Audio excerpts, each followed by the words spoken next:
Eu quero falar sobre um assunto nessa noite, um assunto que tem estado no meu coração, e recentemente eu falei que a gente iria falar sobre ele na igreja. Eu quero fazer uma pergunta, mas eu quero fazer uma pergunta muito séria, muito séria. Eu gostaria que você pensasse realmente na resposta que você vai dar. Você quer que Jesus volte? Guarda aí, não precisa responder audivelmente não. Guarda aí para você essa resposta. Você quer que Jesus volte? Agora eu vou fazer uma outra pergunta em cima disso. Você acredita que ele vai voltar?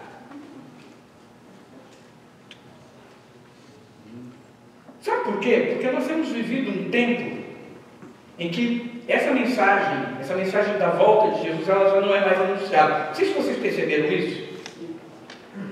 A gente não ouve mais falar da volta de Jesus. E isso, de uma certa forma, não sei se vocês têm percebido, de vez em quando eu tenho falado sobre isso assim, isso veio ao meu coração essa semana de uma forma muito forte para eu trazer essa palavra à igreja, porque eu tenho me incomodado com essa situação. Em que sentido? Nós estamos nos acomodando a este mundo. A igreja se acomodou. A igreja como se entrou numa zona de conforto. Essa ideia de estarmos no mundo e vivermos no mundo e sermos hoje, se vocês me permitem, simpáticos ao mundo, hoje parece que se tornou algo muito normal para nós. E nós temos perdido essa visão, essa ideia e essa verdade de que Jesus vai voltar. E quando eu falo que nós temos perdido essa ideia, eu demonstro isso e torno isso claro através do trabalho, do exercício da igreja.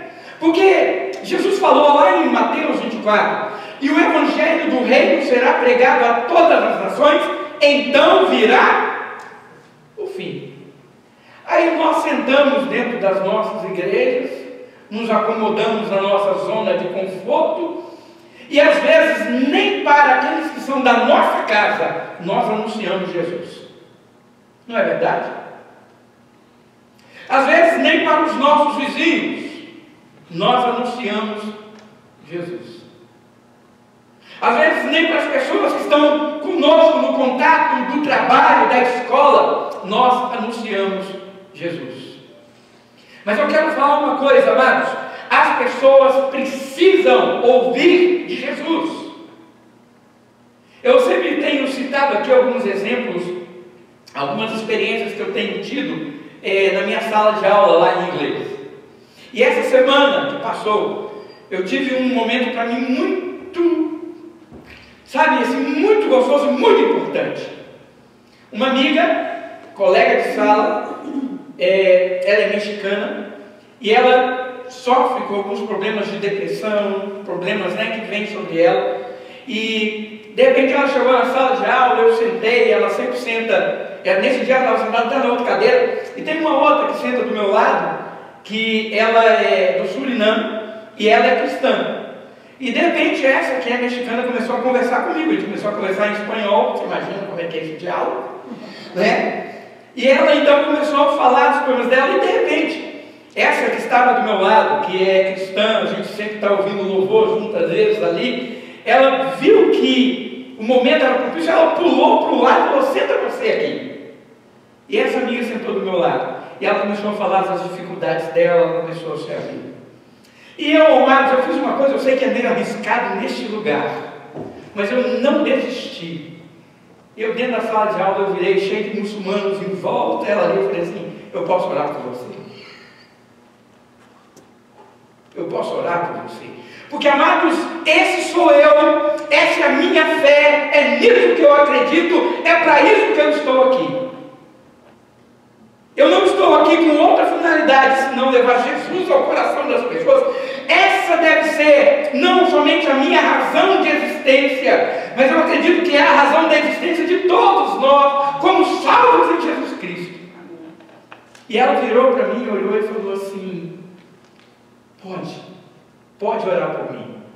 E eu então botei a mão no ombro dela, e a outra do lado também veio ajudar, e eu orei por ela. No final da aula, isso foi logo no início da aula, no final da aula ela virou e falou assim: obrigado, Deus, obrigado, porque a sua oração encheu meu coração de alegria e paz. Amém. Sabe, amados, eu fico pensando nisso. Eu fico pensando como nós hoje não anunciamos Jesus, não falamos de Jesus, nem para as pessoas que estão do nosso lado. Às vezes, entendam por que eu estou falando sobre essa situação. Uma amiga falou de um problema, de uma dificuldade. Nós às vezes ouvimos: ah, sim, ah, ok, ah, eu entendo. Mas a gente não fala: olha, Jesus pode ajudar você. Jesus pode intervir nessa situação. Jesus pode vir fazer a diferença. Nós às vezes nos calamos. Sabe por quê? Porque nós estamos acostumados com esse mundo e nós não queremos ser antipáticos às pessoas. Não é verdade? Nós queremos ser bem vistos, bem quistos, bem queridos. Nós não queremos causar nenhum tipo de incômodo. Mas eu vou falar uma frase que Elisângela falou essa semana, que ela leu, que as pessoas hoje se sentem incomodadas com o Evangelho, né? O interessante é que as pessoas, elas incomodam e fazem tantas coisas que incomodam os outros, mas não querem ser incomodadas com o Evangelho. Então, irmãos, nós precisamos também incomodar as pessoas, que sejam incomodadas com o Evangelho, porque o Evangelho tem que ser pregado, o Evangelho tem que ser anunciado. E quando nós anunciamos o Evangelho, amados, nós devemos saber de uma coisa: a nossa luta não é contra carne nem sangue, é contra principados e potestades, contra os dominadores deste mundo tenebroso. É uma batalha espiritual, há uma luta, há uma guerra nas regiões celestes. E, amados, nós devemos estar vivendo isso, precavendo isso, e estar lutando por isso. E aí hoje nós então vivemos essa igreja, uma igreja legal, uma igreja joia, uma igreja agradável, uma igreja que não anuncia mais: Jesus vai voltar. Outro dia eu estava vendo um programa onde aqui tem esses ventrílogos, não tem? Eu gosto muito desse negócio de bonecos e tudo, porque de uma certa forma eu manipulo um pouco de fantoche, né? E esses ventrílogos então me fascinam. E aí tinha um cara fazendo um show com um boneco, e ele fazendo imitações. Ele fazia imitações e o boneco dizia quem era. Lógico que o boneco ia falar a pessoa errada. Mas teve uma cena que me deixou assim, quando aquele boneco, aquele ator, ele virou e falou assim, ele imitou o Schwarzenegger: go back. Não tem aquela cena que ele fala: go back, vou voltar, né? O filme Exterminador do Futuro, né? Então ele fala: go back. Aí ele chegou, o boneco virou, fez a voz tipo do Schwarzenegger, dava para perceber que ele estava imitando o Schwarzenegger, virou para o boneco e falou: go back. Tipo assim, quem eu sou? Aí o boneco virou e falou: Jesus Cristo. Aí todo mundo caiu na gargalhada. Eu fiquei triste. Quando ele falou: go back. Aí o boneco virou: Jesus Christ. Jesus Cristo. Aí todo mundo... Sabe por quê? Porque hoje as pessoas riem desse jeito, dessa palavra. Porque as pessoas hoje não levam em consideração e veem como sendo uma fábula, como sendo uma brincadeira, como sendo um conto de carochinha, como sendo uma fantasia, essa coisa de Jesus vai voltar, e ele falou que vai voltar. E sabe o que mais me entristece? É que nós, dentro das igrejas, nós como igreja, nós hoje temos vivido essa realidade, porque nós não estamos nos importando tanto com a volta de Jesus. Por isso que nós não pregamos, por isso que nós não anunciamos, porque se nós queremos ver Jesus voltando, nós temos que fazer o nosso papel. Nós temos que fazer o nosso papel. Nós temos que cumprir a nossa tarefa. Nós temos que cumprir o ID de Jesus, ir por todo mundo e pregar o Evangelho. Amados, é minha responsabilidade, é sua responsabilidade, é responsabilidade desta igreja anunciar Jesus, anunciar a sua salvação, anunciar o seu perdão, anunciar a sua volta, porque Ele vai voltar. Apocalipse, capítulo 1, versículo 7. Diz assim: eis que Ele vem com as nuvens, e todo olho o verá, até mesmo aqueles que o traspassaram, e todos os povos da terra se lamentarão por causa dele. Assim será. Amém. É assim que está escrito em Apocalipse 1, 7. Vou repetir a leitura. Eis que ele vem como as nuvens, e todo o olho verá, até mesmo aqueles que o traspassaram, e todos os povos da terra se lamentarão por causa dele. Assim será. Amém. Pai Celestial, fala aos nossos corações através da tua palavra, em nome de Jesus. Amém. Amados, essa foi uma mensagem que fez toda a diferença na igreja primitiva. Só para vocês terem uma ideia, amados, no Novo Testamento há mais de 300 referências sobre a volta de Jesus. No Novo Testamento há mais de 300 referências sobre a volta de Jesus. Amados, a volta de Jesus é tão certa quanto a sua vida. Assim como foi profetizado que ele viria, está na palavra de Deus profetizado que ele voltará. Ele voltará. E ele vai voltar, amados, para buscar quem? A mim e a você. Aí você fala: tomara que eu seja nesse pacote. Eu voltar. Eu voltar. Eu creio nisso. Você acredita nisso? Eu espero que sim. Eu espero que sim. Porque essa é a convicção de cada um de nós em Cristo. Eu não posso te dar essa certeza. Não tem como eu fornecer a você. Nenhum pregador, por mais eloquente que seja, pode convencer alguém de que ele é salvo. Essa é uma obra total do Espírito Santo em nós, como diz lá em Romanos. E o Espírito de Deus testifica ao nosso espírito que somos seus filhos e clamamos: Abba, Pai. É algo do Senhor, irmãos. Mas, amados, a volta dele é tão garantida como a vida foi. E essas profecias que nós temos no Novo Testamento sobre a segunda volta dele são reais. E o nosso Deus mente? Não. Então olha só, João 14, 3. E quando eu for, voltarei e vos receberei. Apocalipse 3, 11. Venho sem demora. Mateus 24, 30. Então aparecerá no céu o sinal do Filho do Homem. 2 Pedro 3, 10. Virá, entretanto, como ladrão, o dia do Senhor. Aí você fala: meu pai, o pastor falou em 300 referências, ele começou a ler versículo. Vai ser os 300? Não, fica tranquilo, só vou ler isso. É só uma amostragem. É só uma amostragem daquilo que a palavra de Deus diz sobre a sua volta. E ao contrário do que as pessoas pensam, Jesus mesmo deu exemplo sobre isso. Ele falou assim: às vezes as pessoas podem achar que a volta do Filho do Homem é demorada, mas não é. Não é. Ele fala: porventura, quando o Filho voltar, achará fé na terra? Jesus, amados, não está demorando para voltar. Ele está esperando que se concretize as profecias para que seja o momento mais oportuno. E nós temos, amados, sinais proféticos. Eu quero falar um pouco sobre isso com vocês nessa noite. Eu quero falar com vocês sobre os sinais proféticos que apontam a preparação deste dia. Os sinais proféticos bíblicos que nós vamos ver aqui, nós vamos ler algumas coisas aqui. E eu gostaria que vocês atentamente acompanhassem comigo esse raciocínio, para nós vermos uma coisa: será que esses sinais proféticos estão se cumprindo, já se cumpriram, ou falta ainda muito se cumprir?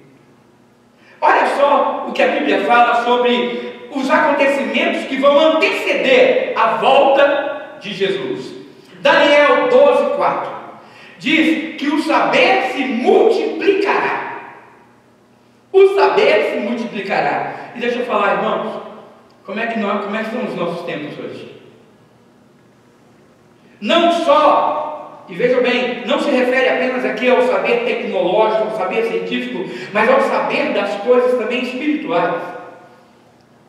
Porque Daniel trouxe profecias, Daniel trouxe revelações, que nós sabemos que algumas delas ele pediu, orou, jejuou durante 21 dias, Deus mandou o anjo, não foi? Lutou contra o principado da Pérsia, trouxe a resposta, mas em determinado momento ele orou e falou assim: eu quero a resposta, jejuou, mas aí Deus vira para ele e fala assim: Daniel, fecha o livro, porque o que você está escrevendo não é para você, é para os homens dos últimos dias.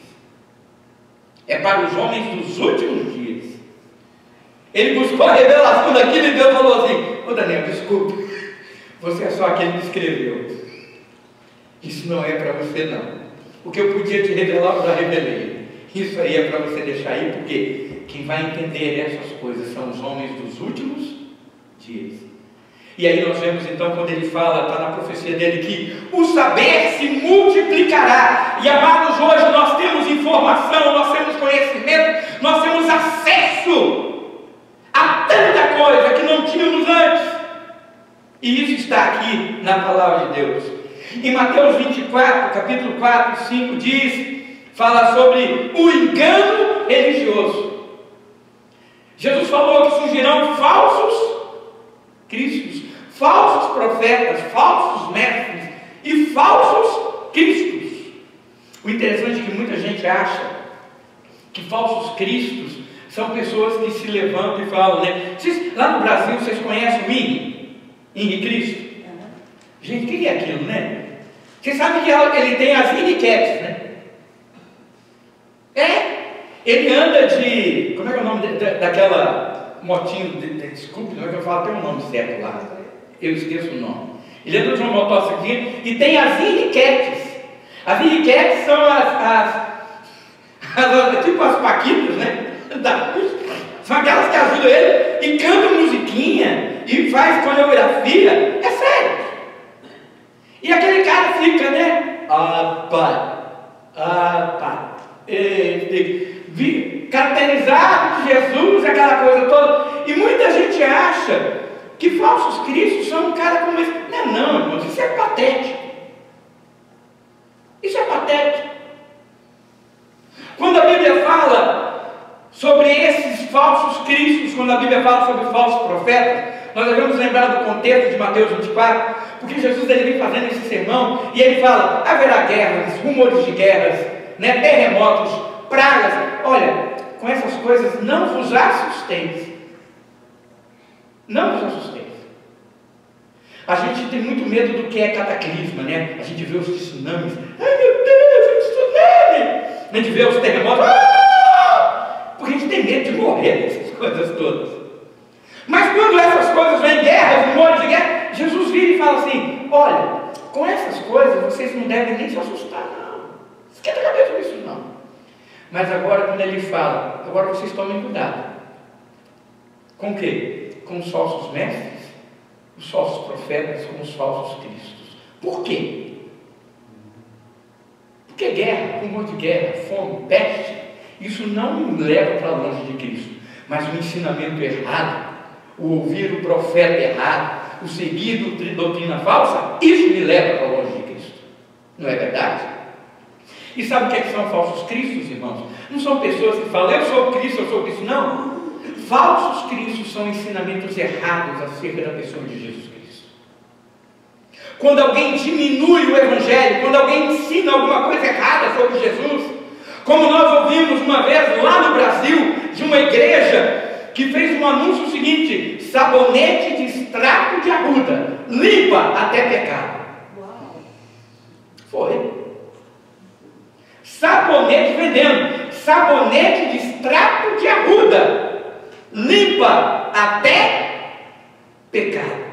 Deixa eu falar, irmãos, se sabonete de extrato de arruda limpa pecado, para que precisava o nosso Senhor Jesus morrer na cruz? Quando você ensina uma coisa dessa, você acabou de fazer o que com a obra de Cristo? Você tornou a obra dele insignificante, não é verdade? Você tornou tudo o que ele fez nada. Você tornou aquilo o quê? Qualquer coisa. Eu compro, eu faço isso. Sabe, amados, essas coisas são falsos cristos. Porque quando nós temos a concepção errada do que Jesus fez por nós, de quem é Jesus para nós começamos a acreditar de forma errada. E se nós acreditamos em Cristo de forma errada, toda a nossa visão soteriológica, toda a nossa visão de salvação, todo o nosso padrão salvífico está comprometido. Isso é muito sério.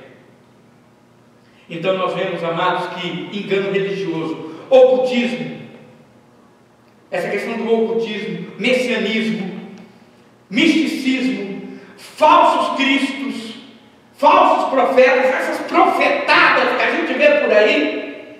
Deixa eu falar, isso, a gente está vendo isso acontecer?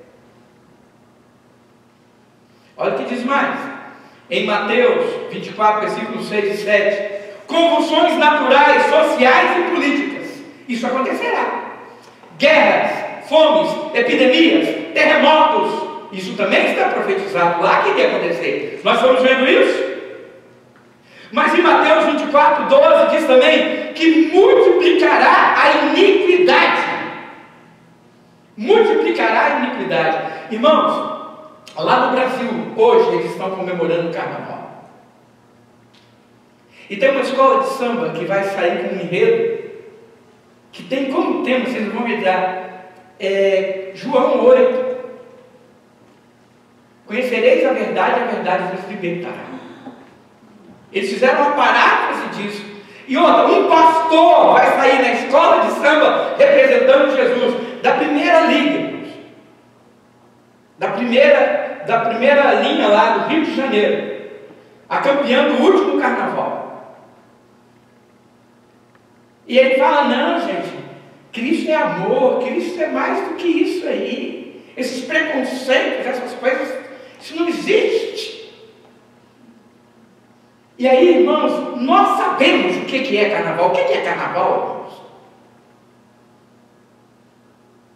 Corpos sendo mostrados, promiscuidade. Irmãos, não dá para a gente ficar fingindo que não, a gente não pode falar do carnaval porque é uma questão cultural. Não, irmãos, é pecado. Pecado tem nome e sobrenome.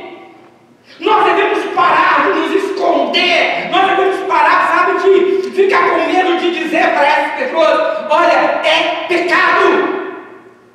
Porque eles não vão gostar, porque eles vão chamar a gente de quadrados, de hoje de fundamentalista. Eu sou fundamentalista porque eu estou fundamentado na rocha que é Cristo. Não vamos ter medo, amados, de sermos apontados. Não vamos ter medo de sermos, sabe, chamados de fanáticos. Sejamos fanáticos por Cristo, irmãos. Porque os apóstolos foram assim, os homens santos foram assim, os avivalistas foram assim, homens que deram a vida por Cristo fizeram isso, e hoje nós nos acovardamos. E a iniquidade cresce, e a iniquidade entra dentro das igrejas, e a iniquidade começa a fazer parte da vida das pessoas que estão dentro da igreja. E nós fazemos o que, irmãos? Nós estamos ali acomodados.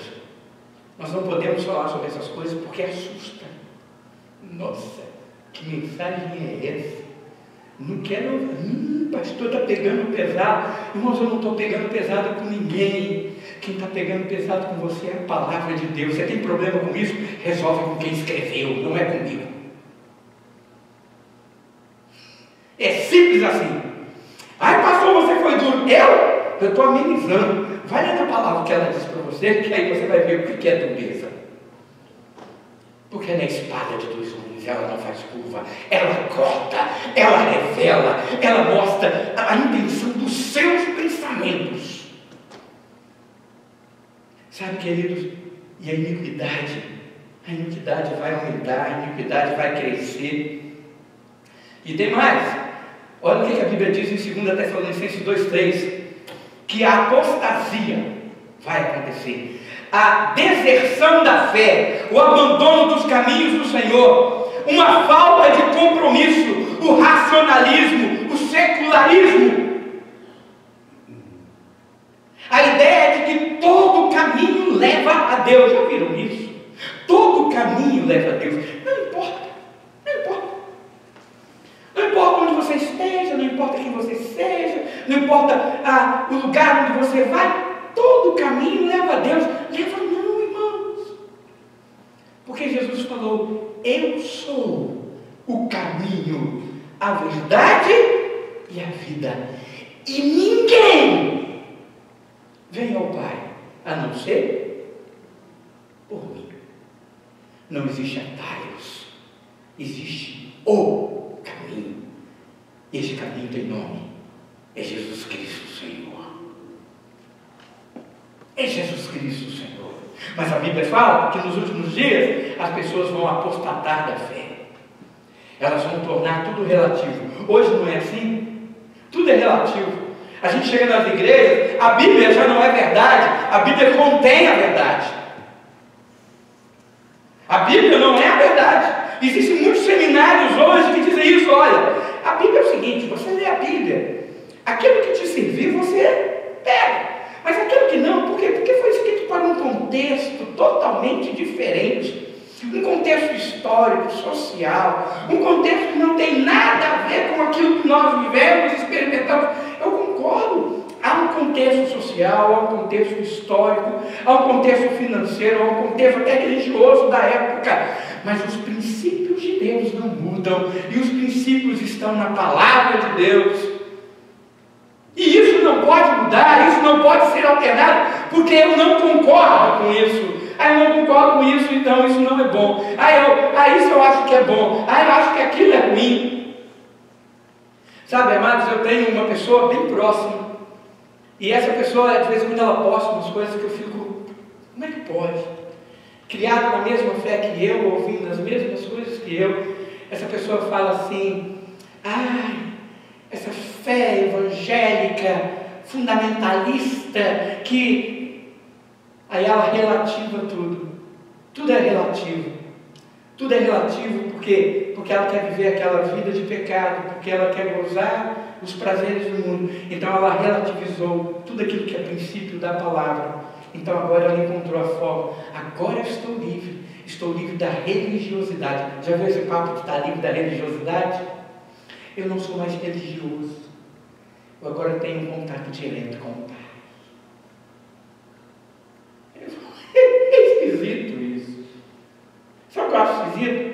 Que as pessoas, quando estão passando por problemas, quando um filho sofre um acidente, quando acontece um problema, é para os fundamentalistas que eles ligam de madrugada: pelo amor de Deus, ore pelo meu filho. Aí eu falo: mas um fundamentalista que não conhece o que é Deus, que não sabe o que é amor, que é um religioso, para que eu vou orar então, né? Eu sou tão ruim. Mas é para essas pessoas que eles recorrem nos momentos de necessidade. Sabe? São para essas pessoas. Não é lá para aquele que fica...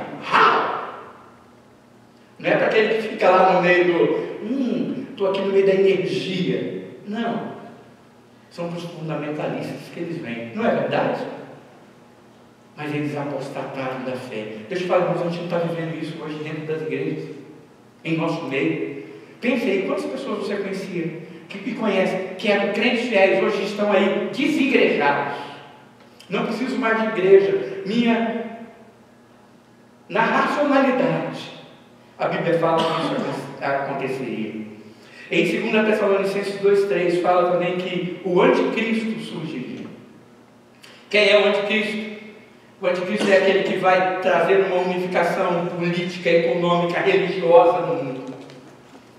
É aquele que vai governar este mundo com um poder demoníaco e que vai fazer coisas, avassaladoras, vai perseguir o povo de Deus, vai massacrar o povo de Deus. E aí, irmãos, quando a gente olha para isso, eu fico pensando: olha o que nós temos hoje, porque para isso acontecer, as pessoas precisam ter aquilo que nós chamamos hoje, olha que bonitinho que eu vou falar agora, consciência cósmica. Bonitinho, né? Consciência cósmica. Você tem consciência cósmica? Eu acho tão legal essas coisas. Eu lembro uma vez que eu estava fazendo ginástica com o pessoal na praia da terceira idade, né, lá em Vitória. E eu conduzi o pessoal da terceira idade fazendo ginástica. Eu falei assim: menino, vou chegar ali no meio e vou dar um show, né? Eles vão ficar vendo só eu fazer os exercícios. As velhinhas lá de 70 anos, 80 anos, quase 90 anos, pegavam assim, e eu. Aí no final elas falavam: menino, vai lá! Pede, me matava! Eu falei assim: julguei errado. Mas o interessante, quando eu falando disso, é porque tinha um senhor lá que ele era muito gente boa. Mas um dia ele chegou para mim e ele falou, e eu logo me identifico como pastor, ele não tem jeito. Eu sou crente, eu sou, né? Aí um dia ele chegou assim: rapaz, você que é assim, essa pessoa iluminada, aí quando eu esse papo de iluminado, eu já vi os olhos para ele. Você conhece essa questão das energias cósmicas que nós podemos emanar e passar para os outros? Aí eu falei assim: ele, então, vou te dar uma dica. Você que está na igreja, rapaz, olha, é assim. Aí ele começou, cara, o ritual dele, piscando o copo. No meio da praga, eu olhando aqui, ele...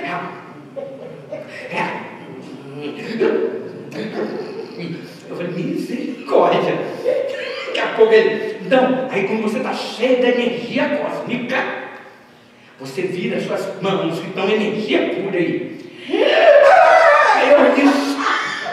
Eu falei: sai, isso aí não me pertence, eu não quero, está repreendido, em nome de Jesus. Mas rapaz, e aí o pessoal em volta, cara, todo mundo curioso de ver o quê?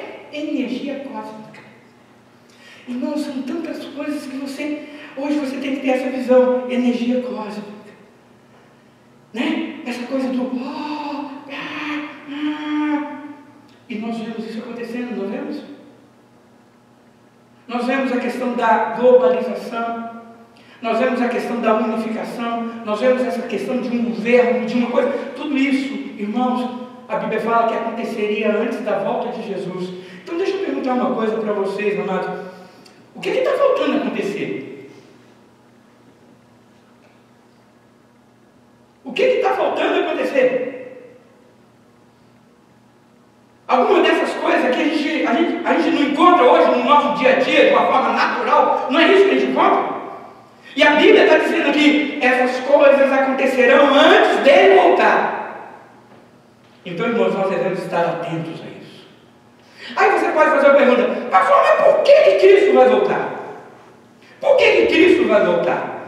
Sabe, amados, eu vou dizer para você, ele vai voltar porque ele prometeu voltar por nossa causa. Ele vai voltar por isso. E o interessante, amados, é que na primeira vinda de Jesus, eu acho muito gostoso quando a gente pensa isso. Quando Jesus veio a este mundo na primeira vez, a Bíblia fala que ele se esvaziou dele mesmo, não foi? A Bíblia diz que, embora sendo Deus, não usurpou ser igual a Deus, antes a si mesmo se esvaziou. Se esvaziou. Ele abriu mão de tudo aquilo que ele é, de quem ele é. Ele se esvaziou e se fez homem. Se fez homem para salvar homens. Ele veio, amados, humilde. Ele nasceu no estábulo. Ele montou um jumentinho. Ele foi chamado de Cordeiro que tira o pecado do mundo. Ele morreu em uma cruz para perdoar os nossos pecados. Não é verdade? Ele, quando veio a primeira vez, ele não fez isso? Então, amados, na primeira vez, quando ele entrou em Jerusalém, ele entrou como? Montado, lá vem ele, montado em um jumentinho. Ele foi humilhado, cuspido, surrado, xingado, pregado numa cruz, traído. Ele foi exposto de todas as maneiras.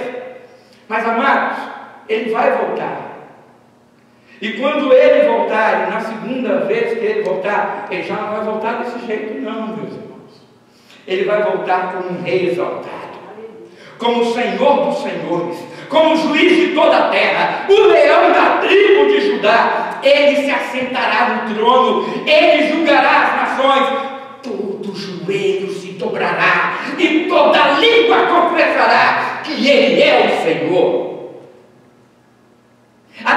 aqueles que não acreditam, até mesmo aqueles que não aceitam, vai dobrar os joelhos e vão confessar: Ele é o Senhor.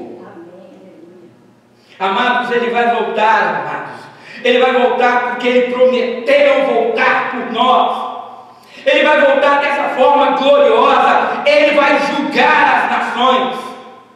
Amados, Ele vai julgar o mundo. Quando Cristo voltar, amados, nós devemos perguntar e sabermos e imaginarmos uma coisa: quando Ele voltar, qual é a minha situação para recebê-lo? É essa a questão. Porque nós não sabemos nem o dia e nem a hora. Ninguém aqui está dizendo quando Ele vai voltar. O que a Bíblia está mostrando é que está perto dele voltar. Você acredita nisso? Eu quero fazer uma pergunta muito séria. Você acredita que está perto de Jesus voltar? Sim ou não? Só responda se você acredita. Você que respondeu sim, eu quero te fazer uma pergunta: o que você está fazendo para estar preparado para esse dia? Porque quem acha que não, vai continuar vivendo essa vida morna e relaxada. É simples assim. Quem acha, não vou dar nada, tem tempo, posso ficar ainda na boa, é isso aí. Agora, quem acha que Jesus está voltando, fala: epa, está chegando a hora, eu preciso me preparar. Então eu pergunto: o que você está fazendo se você acha que Ele está voltando? Nós não sabemos nem o dia nem a hora. Amados, Jesus Ele falou o seguinte aos discípulos: que não lhes competia conhecer nem os tempos, cronos, e nem a hora, kairos, da sua volta. Isso está lá em Atos 1:6. Não compete nós sabermos nem o tempo, que é o cronos, e nem a hora, no grego kairos, a hora da sua volta. Não nos compete sabermos isso, mas o Pai sabe. O Pai sabe. E o interessante é que a Bíblia fala que Ele vai voltar como um ladrão. Eu gosto muito de dar uma interpretação sobre isso. Tem gente que pensa assim: Jesus vai voltar como um ladrão, ninguém vai saber, ninguém vai ver, Ele vai voltar, pegar um, pegou, não, como ladrão. Não é não, desculpa, não é não. Como um ladrão quer dizer o seguinte: você sabe qual é o dia que o ladrão chega na sua casa? Foi essa metáfora que ele usou, foi essa figura de linguagem que ele usou. Você sabe quando é que o ladrão vem na sua casa? Aí ele falou: não. Então o que você faz? Você fecha a porta, você vigia, você fica atento, porque você não sabe a hora que o ladrão vem. Então Jesus Ele falou que Ele vai voltar como um ladrão, no sentido de que você esteja preparado para o dia que Ele vai voltar, que você esteja atento para o dia que Ele vai voltar, porque a segunda vinda será uma surpresa. Será, como Ele falou, chegarei como um ladrão. Será numa época em que as pessoas estarão duvidando da sua vinda, como duvidaram da profecia lá e da promessa do dilúvio. Como foi nos dias de Noé, assim é de ser a volta do Filho do Homem. Casavam-se e davam-se em casamento, ou seja, viviam uma vida normal. E Noé estava anunciando o quê? Vai ter dilúvio, vai ter dilúvio, vai ter dilúvio. O povo acreditou? Casavam-se e davam casamento. Até o dia que o dilúvio fez o quê? Chegou. Aí, amados, Jesus vira e fala: como foi nos dias de Noé, assim é de ser a volta do Filho do Homem. A gente vai estar aqui vivendo essa vida de normalidade, e a gente não vai estar atento. Aí Jesus fala isso em Mateus 24, no sermão de Mateus 24, ele continua no Mateus 25, ele continua falando: vocês sabem olhar e ver quando a terra está preparada para o cultivo. Vocês sabem olhar e saber se está na hora de colher ou não. Vocês sabem olhar e dizer: vai chover ou não vai chover. Mas vocês não sabem olhar e ver os sinais da volta do Filho do Homem. Nós sabemos prever e ver muitas coisas, mas nós não estamos atentos àquilo que o Senhor vai fazer. E por último, amados, eu gostaria de só falar o seguinte: como que Cristo voltará? Há aqueles que acham que Ele vai voltar escondido, mas em Atos 1:9 fala que Ele vai voltar pessoalmente e fisicamente. A Bíblia fala em Apocalipse 1:7, Mateus 26:64, que Ele voltará visivelmente. Todo olho verá. Todo olho verá. Assim como um relâmpago que sai do Oriente se mostra no no Ocidente, assim há de ser a vinda do Filho do Homem. Assim há de ser a vinda do Filho do Homem. Ele vai voltar, amados, e ele vai voltar de maneira gloriosa. Cara, eu fico imaginando o seguinte, gente, olha só. A Bíblia fala lá em Apocalipse que no soar da última trombeta, os céus vão se abrir. Você imaginou isso? Imagina, volta. No soar da última trombeta, pá. Não sei como é que vai ser essa trombeta, tá? Eu sei que está lá, no soar da última trombeta. Aí a Bíblia fala que aqueles que morreram em Cristo, está lá em Tessalonicenses, eles ressuscitarão. Já pensou? Meu pai, minha sogra, pessoas que eu amo, que eu conheci, irmãos em Cristo que já passaram, ressuscitarão. Eles ressuscitarão, e a Bíblia fala que estarão com Cristo nos ares. Olha que visão maravilhosa. Aí Paulo fala: e nós, os vivos, seremos transformados em um abrir e fechar?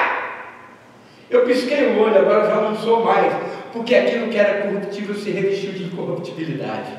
Aquilo que era mortal se revestiu de imortalidade, porque eu agora sou uma nova criatura, um novo corpo, totalmente. Eu agora estou preparado para subir. Aí a Bíblia fala: e nós então vamos subir e nos encontrar com Ele nos ares. Aí eu sempre brinco que eu vou subir bem assim. Solta, amor! Eu vou subir.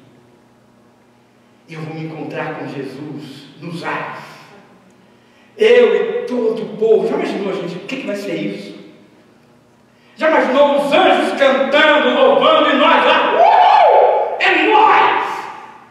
Hein? Já imaginou, Lúcia? Que dia maravilhoso! O dia pelo qual nós vivemos essa vida, fomos taxados, fomos apontados, sofremos, negamos a nós mesmos, abrimos mão de tanta coisa. Nesse dia nós vamos desfrutar da vitória em nosso Senhor Jesus Cristo. E nós vamos nos encontrar com Ele na glória, porque Ele vem montado em um cavalo branco, vencendo para vencer. E nós vamos descer para essa terra e vamos reinar com Ele. Essa é a minha visão escatológica. Amados, vai ser maravilhoso. Ele vai voltar. A grande pergunta é: estamos preparados para essa volta? A outra pergunta é: eu tenho desejo de que Ele volte? Até onde? Aquilo que está escrito lá em Apocalipse, no seu último capítulo, nós temos a coragem de dizer, gritar isso no fundo do nosso coração: Maranata. O que significa Maranata? Ora vem, Senhor. Ora vem, Senhor Jesus. Maranata. Aleluia. Ora vem, Senhor Jesus. Irmãos, vamos ser sinceros. Qual foi a última vez que você orou e falou Maranata? Fala a verdade. Eu, Elcio, não lembro. Estou sendo muito sincero com vocês. A última vez que eu falei isso foi quando estava cantando aquela música, Alfa Ômega. Não tem? Oh, Alfa Ômega, Cristo Filho. Aí a gente canta, né? Maranata, né? A última vez que eu falei isso e assim, pronunciei isso foi quando eu cantei essa música. Estou sendo muito sincero com vocês. Mas qual é a última vez, qual foi a última vez que nós, como crentes, oramos e falamos Maranata? Ora, vem, Senhor Jesus.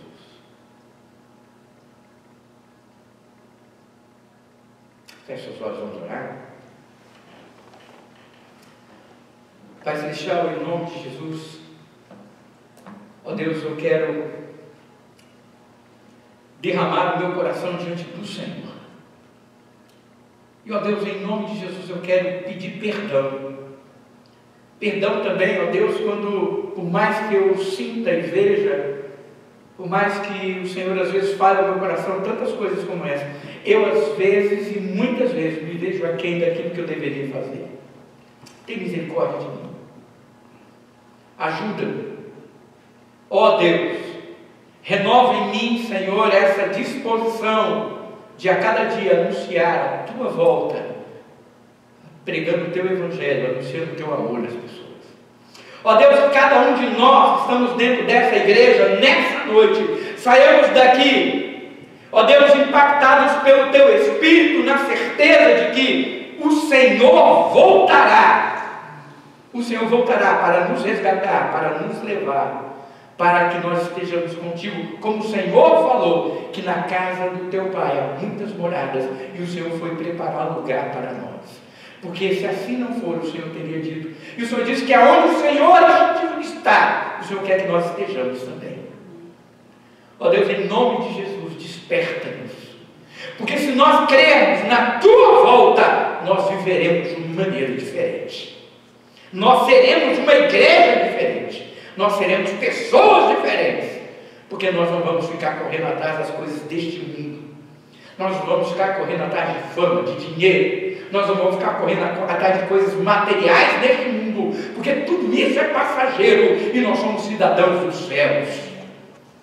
Ó Deus, muda a nossa percepção, muda a nossa visão, restaura aquilo que muitas vezes deixamos passar e perder. É isso que eu te peço nessa noite. Em nome de Jesus.